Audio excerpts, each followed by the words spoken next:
Hello everyone, I hope you're well. Today I'm going to talk about my own story and experience of starting a prop tech business with £500 initially in my bank account and scaling this to 30 UK cities within a period of 3 years.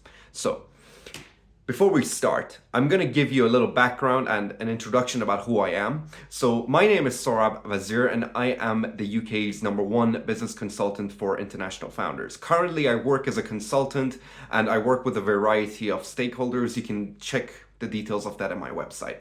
However, before I worked as a consultant, I was the founder and CEO of Study Flats, a prop tech platform which essentially acted as an online intermediary between prospective and current international students and landlords and accommodation providers in the UK. I started this business when I was 22 years old, straight after my master's degree.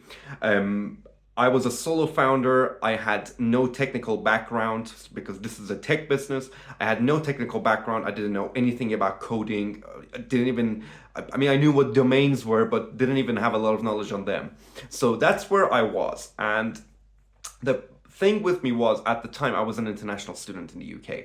So that meant that I was subject to visa and immigration rules. So I had to scale the business and meet certain milestones. So you can imagine how that was.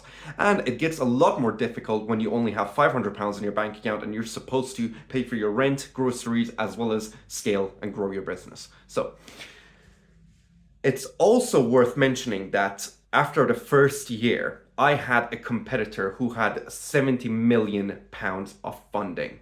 So at this time, later on, I did have around six figures in the business, but not in the earlier days. So this is how it started, and not how it started. The two main things that really gave me a competitive advantage in that market.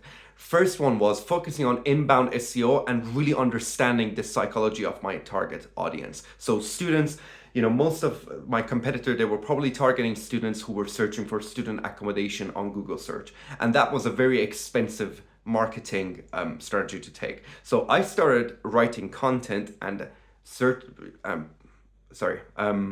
showing up on Google based on other content that my audience was interested in, but it didn't directly relate to student accommodation. Number two, I did something that nobody else did, and you should implement the same logic. Now, at the time, what I did, we introduced virtual reality tours of properties on our platform, and no other competitor did that. Thirdly, and the last point is focus on a niche. That's really important. Focus on a niche that you already know. Thanks for watching.